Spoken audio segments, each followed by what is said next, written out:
Hello friends, आपका स्वागत है हमारी चैनल मान्या एकेडमी में। और ये हमारी चैनल का फर्स्ट लेक्चर है और इसमें हम डिस्कशन करने वाले हैं। जब हम पोस्ट कॉलोनियल स्टडी करते हैं तो एक बहुत ही इंपॉर्टेंट फिगर हमारे सामने आते हैं और वो हैं एडवर्ड सईद। एडवर्ड सईद ने 1978 में बहुत ही इंपॉर्टेंट वर्क लिखा, ओरिएंटलिज्म। और ओरिएंटलिज्म में क्या क्या कॉन्सेप्ट उन्होंने बताए हैं और ये सारा जो मैकेनिज़्म है कैसे वर्क करता है, इन सब चीज़ों को हम विस्तार से आज यहाँ पर डिस्कशन करने वाले हैं बहुत ही आसान भाषा में। तो चलिए ज़्यादा समय ना गवाए, शुरू करते हैं। एडवर्ड सईद फ़िलिस्तीन से बिलोंग करते थे और वो कोलंबिया यूनिवर्सिटी में इंग्लिश लिटरेचर के प्रोफेसर भी रह चुके हैं और उन्होंने बहुत सारे पब्लिक डिबेट्स में पार्टिसिपेट किया है फ़िलिस्तीन मुद्दे पर, और वो एक पियानिस्ट भी थे।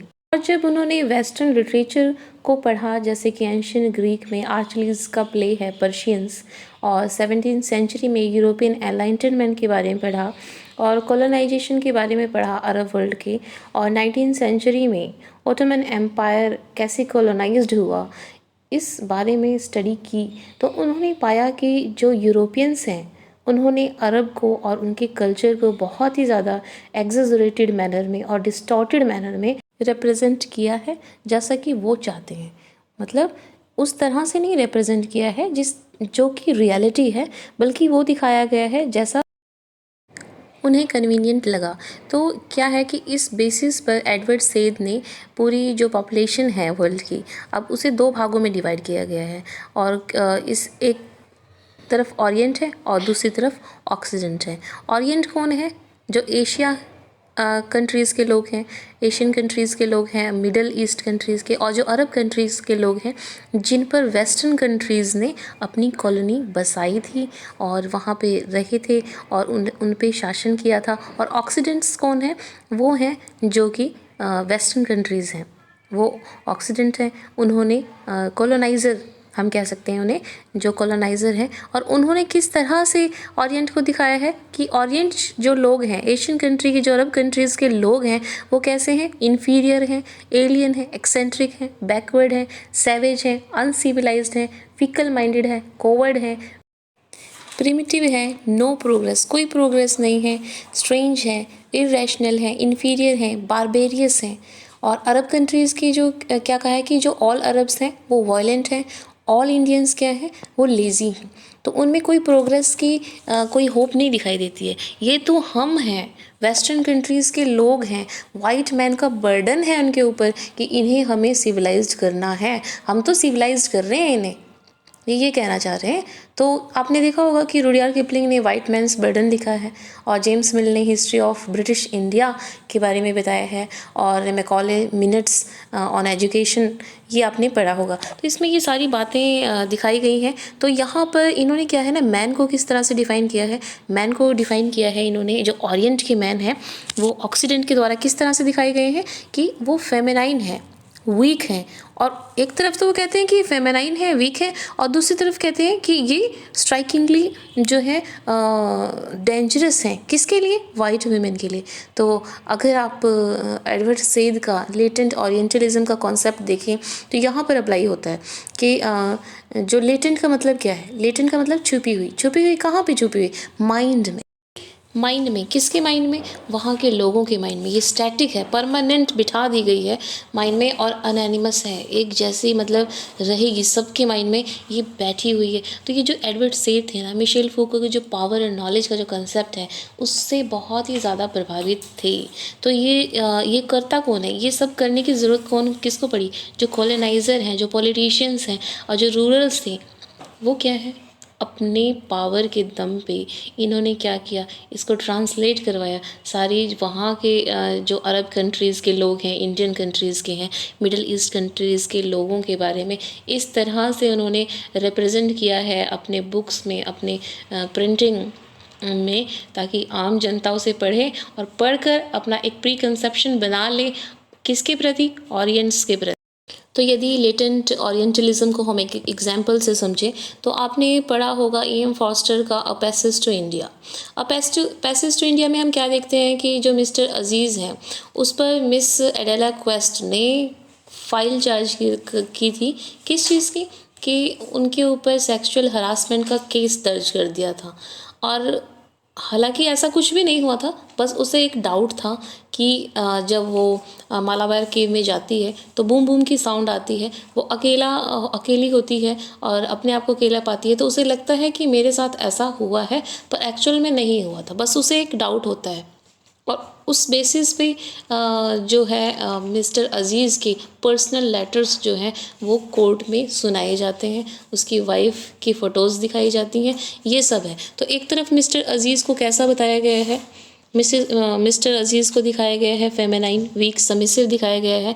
दूसरी तरफ क्या दिखाया गया है कि वो मिस एडेला क्वेस्ट के लिए डेंजर भी है। और इस तरह से क्या है, एक जो pre conception miss Adela quest के माइंड में बैठा हुआ था और वही वो उसके सामने आ गया, जिसका कोई आधार नहीं है। और दूसरी तरफ अगर हम देखें तो वुमेन को कैसा दिखाया गया है ओरिएंट की वुमेन को ऑक्सीडेंट्स के द्वारा, कि वो एग्जॉटिक है, कलरफुल है, सेंशुअल है, लेथार्जिक है।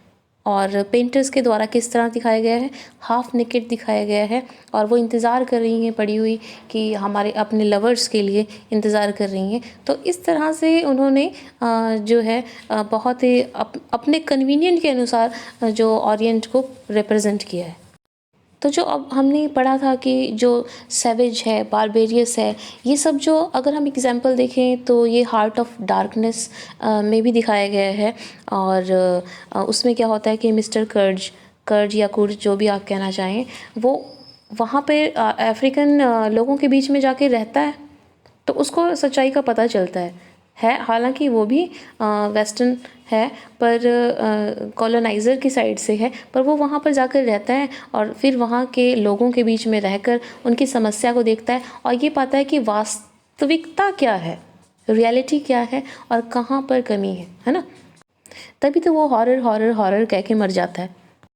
तो एडवर्ड सेड क्या कहते हैं, एडवर्ड सेड कहते हैं कि ये जो सारा मैकेनिज़्म, ये जो पूरा जाल बुनने की ज़रूरत क्या पड़ी, ये ज़रूरत इसलिए पड़ी कि जो वेस्टर्न कंट्रीज़ हैं जिन्होंने शासन किया, वो क्या चाहते हैं कि पॉलिटिकली, कल्चरली और सोशली उनका जो डोमिनेशन है वेस्टर्न कंट्रीज़ का ईस्टर्न कंट्रीज़ पे, ओरिएंट्स पे, वो उन्हीं दिनों ना रहे जब तक कि वो शासन कर रहे हैं, बल्कि प्रेजेंट में भी रहे, है ना। अगर आप देखें तो प्रेजेंट में भी अंग्रेज़ तो चले गए, पर अपनी जो अंग्रेज़ी थी वो भी छोड़ के चले गए, उनके जो मैनर्स थे वो भी छोड़ के चले गए, और जो उनके द्वारा जो फूट डाली गई थी हिंदू और मुस्लिम के बीच में, और एक कॉन्सेप्ट बना दिया गया था कि जो मुस्लिम कंट्रीज़ हैं, अरब कंट्रीज़ हैं, वो तो टेररिस्ट हैं, वो आज भी कहीं ना कहीं हमारे माइंड में घर करती हैं। और ये कैसे फैलाया गया, ये सपोर्टिंग इंस्टीट्यूशंस के द्वारा, जैसे कि उन्होंने कहा कि जो इस्लामिक धर्म है और जो इस्लामिक कल्चर है वो कहाँ से आया है, क्रिश्चियनिटी से आया है। और वोकेबलरी का यूज़ करके, जैसे कि अफ्रीकन लोगों के लिए स्पेशल वर्ड यूज़ करके, कि निगर का यूज़ करके, इस तरह से जो है ना स्कॉलरशिप है इमेजरी के द्वारा, इस तरह से इन्होंने पूरा फैला दिया है इसे। तो अब एडवर्ड सेड क्या कहते हैं कि जो सारी नेगेटिव बातें ऑक्सीडेंट्स ने ओरिएंट के लिए कही हैं, ये सब क्या है, बेसिकली उनके अंदर की ही नेगेटिव बातें हैं जो कि उन्होंने ओरिएंट के ऊपर थोप दी हैं। उनके अंदर की जो कमियां हैं वो ओरिएंट पे दिखा रहे हैं अपने सुविधा के अनुसार, अपने आप को सुपीरियर दिखाकर और उन्हें जो है इन्फीरियर शो करके। और अब जब इतनी सारी बातें एडवर्ड सेड ने वेस्टर्नर्स के लिए कह दी हैं, कॉलोनाइज़र के लिए कह दी हैं, तो ऑब्वियस सी बात है कि उनका क्रिटिसिज्म तो हुआ ही होगा, उन्हें क्रिटिसाइज़ भी किया होगा। तो कुछ बुक्स के बारे में हम यहाँ पर देख लेते हैं कि इजाज़ अहमद ने in theory, classes, nation and literature इसमें, और रॉबर्ट यंग ने वाइट मैथोलॉजीज़, और जेम्स क्लिफर्ड ने ऑन ओरिएंटलिज्म, और आखिर में हम देखते हैं कि बर्नार्ड लुइस ने ओरिएंटलिज्म एंड एक्सचेंज में क्या किया है, कि इन्होंने कहा है कि जो एडवर्ड सेड हैं उन्होंने क्या किया है कि बिल्कुल एक तरफा बात की है। उन्होंने ओरिएंट्स को तो के बारे में बिल्कुल फेवर में बात कर दी है, ऑक्सीडेंट्स को बिल्कुल ही नेगेटिव दिखा दिया है। तो ऐसा नहीं है, कुछ पॉजिटिव बातें भी जो हैं ऑक्सीडेंट्स की हैं, पर उन्होंने एक तरफा बातें की हैं। तो गाइज़, ये था हमारा आज का टॉपिक ओरिएंटलिज्म, और उम्मीद करती हूँ कि आपको आज का टॉपिक अच्छे से समझ में आया होगा। तो अगर आपको मेरी वीडियोस अच्छी लगती हैं तो इसे लाइक करना ना भूलें और चैनल को सब्सक्राइब कर दीजिए यदि आप नए हैं, और बेल आइकन को दबाना ना भूलिएगा ताकि आने वाली नोटिफिकेशन आपको सबसे पहले मिले।